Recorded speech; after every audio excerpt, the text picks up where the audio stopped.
नमस्कार दोस्तों, मैं अजय चौरसिया आप सभी का सामाजिक विज्ञान की इस कक्षा में एक बार पुनः स्वागत करता हूं। इस समय हम लोग भारत के भौतिक स्वरूप पर चर्चा कर रहे हैं, जो कि NCERT की 9th क्लास की सोशल साइंस की ज्योग्राफी समकालीन भारत का सेकंड चैप्टर है। यह वीडियो इस चैप्टर का चौथा वीडियो है। इस चैप्टर के पहले वीडियो में हमने हिमालय पर्वत की उत्पत्ति और उसकी विभिन्न श्रृंखलाओं का अध्ययन किया था।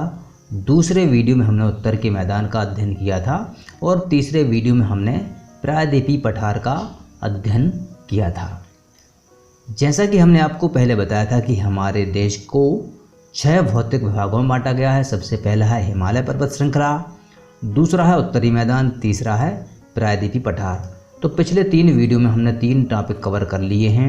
अब हमें भारतीय मरुस्थल, तटीय मैदान और द्वीप समूह का अध्ययन करना है। तो आज के वीडियो में हम इन तीनों ही टॉपिक को कवर करेंगे। तो आइए आज का वीडियो हम आरंभ करते हैं। चलिए सबसे पहले हम भारतीय मरुस्थल पर चलते हैं। अरावली पहाड़ी के पश्चिमी किनारे पर स्थित इस रेगिस्तान को थार का मरुस्थल कहा जाता है। अरावली पर्वत श्रेणी कहाँ पर है? हमने आपको बताया था कि अरावली पर्वत श्रेणी की स्थिति यहाँ पर है और यह गुजरात से लेकर दिल्ली तक फैली है और बीच में राजस्थान में भी इसका विस्तार देखने को मिलता है। तो इस पहाड़ी के पश्चिम कौन सा है? ये पश्चिम है, ये उत्तर है। तो इसके पश्चिम में ये थार का मरुस्थल हमें देखने को मिलता है। यह मरुस्थल बालू के डिब्बों से ढका हुआ एक तरंगित मैदान दिखाई देता है। चूँकि यहाँ पर बहुत बालू है, रेत है, जो कि हवा में उड़ जाने के कारण कुछ टीलों का निर्माण करती है। कुछ ऊंचे नीचे टीले होते हैं। नाम भले ही इसका मरुस्थल है या थार का मैदान है, लेकिन यह ऊंचा नीचा बालू के टीलों जैसा नज़र आता है। थार के मरुस्थल में बरसात बहुत कम होती है। 150 मिलीमीटर से भी कम बरसात होने के कारण यहाँ पर शुष्क जलवायु होती है। वनस्पति भी बहुत कम मात्रा में पाई जाती है या ना के बराबर या नाम मात्र की पाई जाती है। थार के मरुस्थल में बरसात के समय ही कुछ सरिताएं दिखती हैं और वे बरसात के बाद बालू में ही विलीन हो जाती हैं। हमने उत्तर भारत का अध्ययन किया था, हमने हिमालय का अध्ययन किया था। प्रायद्वीपीय पठार में भी हमने देखा था कि जो नदियां निकलती हैं वह जाकर समुद्र में मिलती हैं। लेकिन यहाँ की एक विशेषता यह है कि यहाँ से जो नदियाँ निकलती हैं, सरिताएँ निकलती हैं, वह समुद्र तक पहुँच ही नहीं पाती हैं और बीच में ही लुप्त हो जाती हैं। पर्याप्त जल नहीं मिलने के कारण यहाँ की नदियाँ समुद्र तक नहीं पहुँच पाती हैं। केवल लूनी ही इस क्षेत्र की सबसे बड़ी नदी है। भारतीय रेगिस्तान की एकमात्र सबसे बड़ी नदी लूनी है। इसको आप विशेष रूप से याद कर लीजिए, क्योंकि यह प्रश्न आपको कई बार परीक्षाओं में पूछा जाएगा। बरकान यानी कि चंद्र आकार बालू का टीला का विस्तार बहुत अधिक क्षेत्र पर होता है। लंबवत टीले भारत पाकिस्तान सीमा के समीप प्रमुखता से पाए जाते हैं। ये कैसे बनते हैं? आपको बता दें कि जब हवाएं चलती हैं तो हवाएं अपने साथ में बालू को बहा कर ले जाती हैं, बालू को उड़ा कर ले जाती हैं और इस तरह से एक टीले का निर्माण कर देती हैं, देख सकते हैं। चलिए अब हम तटीय मैदान पर चलते हैं। तटीय मैदान कौन सा है हमारे देश का? समुद्र का वह किनारा जो प्रायद्वीपीय पठार और समुद्र के बीच का मैदान है, वह तटीय मैदान है। जैसा कि हमने आपको बताया था कि जो गोंडवाना लैंड से भूमि का टुकड़ा अलग हुआ है, वह यहाँ से लेकर यहाँ तक का था। लेकिन इसके बाद जो मैदान बने हैं, इन मैदानों को ही तटीय मैदान कहा जाता है। आप यहाँ पर देख रहे होंगे कि जो पश्चिम की ओर तट है वह बहुत ही संकीर्ण है, सकरा है, लेकिन पूर्व दिशा में जो तट बना हुआ है वह बहुत ही चौड़ा है। इसके पीछे क्या कारण हो सकता है? हमने आपको बताया था कि जो पश्चिम का घाट है यह बहुत ही उठा हुआ घाट है और यहाँ पर जो है घाट दबा हुआ है, अर्थात इसका ढाल इस ओर है। किस ओर? पश्चिम से पूर्व की ओर। तो यहाँ से जो कृष्णा, कावेरी, गोदावरी आदि नदियाँ बहती हैं वह पश्चिम से बहकर पूर्व की ओर जाती हैं और इन नदियों ने धीरे धीरे इसके पाट को चौड़ा कर दिया है। यहाँ पर जो पूर्वी घाट था उसको भी इन्हीं नदियों ने काट दिया है और इस कारण से यह घाट सतत नहीं है, जबकि आप यहाँ पर देख रहे हैं कि यह पश्चिमी घाट बहुत ही सतत है। चलिए आगे बढ़ते हैं हम।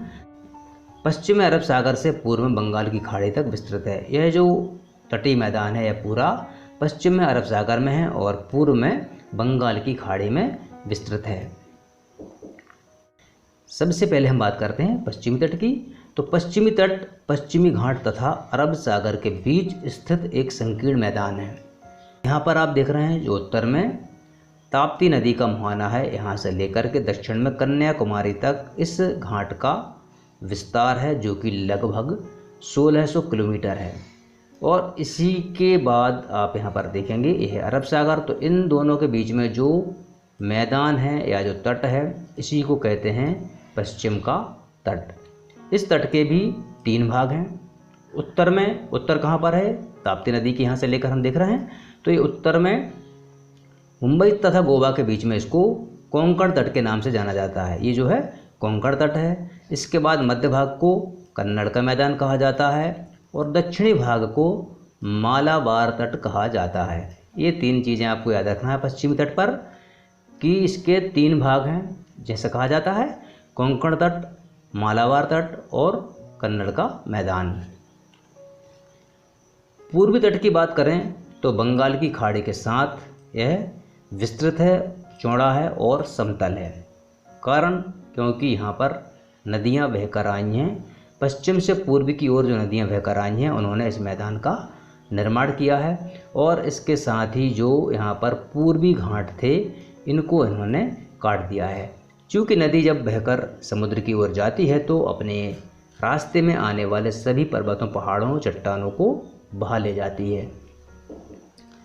उत्तरी मैदान में उत्तरी सरकार, दक्षिणी मैदान में कोरोमंडल तट। अब आप यहाँ पर देखिए जो गोदावरी नदी और कृष्णा नदी का मैदान है, यहाँ से लेकर के महानदी तक इसको उत्तरी सरकार का मैदान कहा जाता है या उत्तरी मैदान का तट कहा जाता है। दूसरा है कोरोमंडल तट। ये कहाँ से कहाँ तक है, कृष्णा नदी और गोदावरी नदी का जो मैदान है यहाँ से लेकर दक्षिण तक जो फैला हुआ है यह पूरा कोरोमंडल तट है। यहाँ की बड़ी नदियाँ महानदी, गोदावरी, कृष्णा तथा कावेरी इस तट पर विशाल डेल्टा का निर्माण करती हैं। जैसा कि हमने आपको पिछले वीडियो में बताया था कि जो पश्चिम की ओर नदियाँ जाती हैं वह ज्वार का निर्माण करती हैं, क्योंकि वहाँ पर बहाव तेज होता है और जब तेज बहाव होता है तो वह तेज़ी से समुद्र में मिलती हैं तो वहाँ पर एक तरह से ज्वार उठता है, ज्वार का निर्माण करती हैं।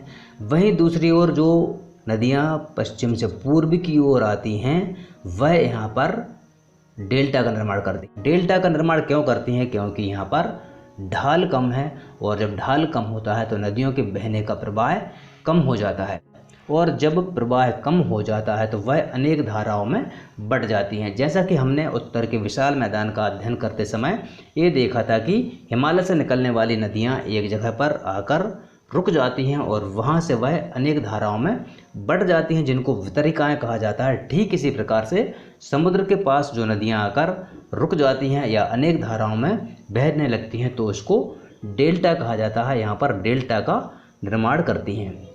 जैसा कि आप यहाँ पर देख रहे होंगे कि ये महानदी है और महानदी ने किनारे पर जाकर एक डेल्टा का निर्माण किया है। देखिए यहाँ पर तट भी चौड़ा हो गया है।